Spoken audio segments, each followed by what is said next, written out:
Olá, colegas! Hoje eu venho aqui para compartilhar com vocês uma estratégia de ensino. Essa estratégia de ensino, ela se chama Storytelling.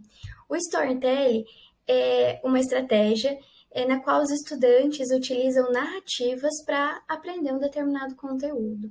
E essas narrativas, elas podem ser mediadas aí por um recurso digital, como áudio, vídeo, entre outras TICs.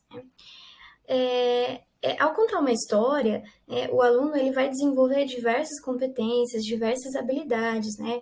Como, por exemplo, a criatividade, a compreensão, a análise e interpretação, a criticidade, dentre diversas outras competências e habilidades, né? Mas o professor também ele pode utilizar essa estratégia de ensino para apresentar um determinado conteúdo e tornar a sua aula muito mais atraente.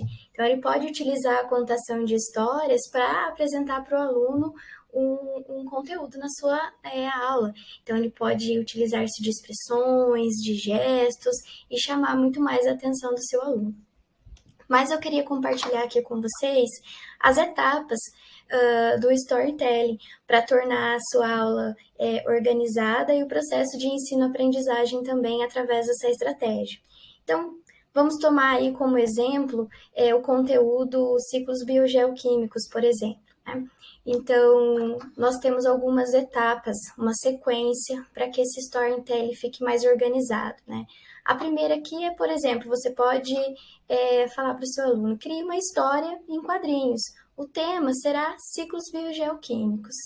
A segunda etapa você vai pedir para o seu aluno fazer uma pesquisa sobre o ciclo do carbono. Então, o que é o ciclo do carbono? Quem são os seres envolvidos? Os fatores bióticos, abióticos?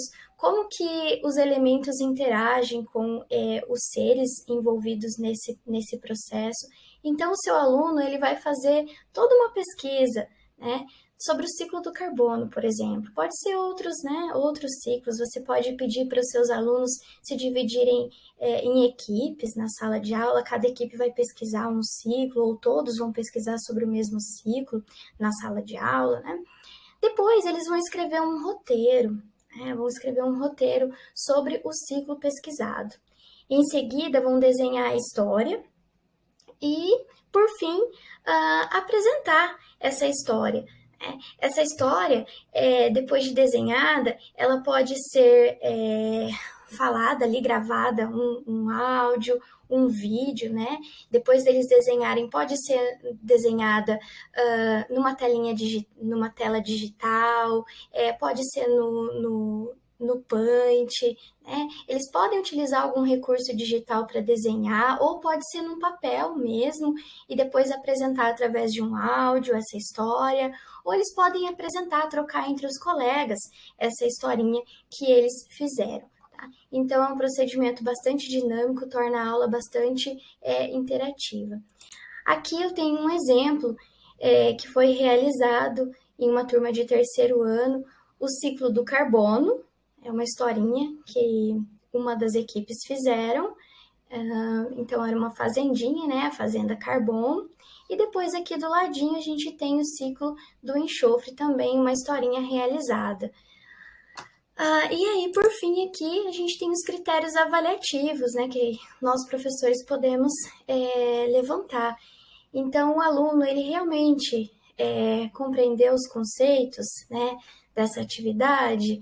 Então, você, professor, ele vai avaliar se realmente ele conseguiu aprender os conceitos. Então, através dessa historinha, ele realmente conseguiu analisar, interpretar todos os seres envolvidos, os elementos envolvidos, que realmente existe uma ciclagem ali dos nutrientes, uma composição envolvida, né? O uso das conexões com o cotidiano, e se você realizou questionamentos ali na equipe durante a realização da atividade, esses questionamentos foram respondidos, né? Se houve interatividade entre você e o aluno. Então, esses aí são os critérios avaliativos, e você, professor, pode ter uma tabelinha e ir fazendo as anotações aí durante a realização da atividade. Então, essa é uma proposta de metodologia ativa. É uma estratégia de ensino bastante dinâmica, os alunos gostam e é um exemplo, uma sugestão de atividade. Espero que tenha ajudado. Um abraço.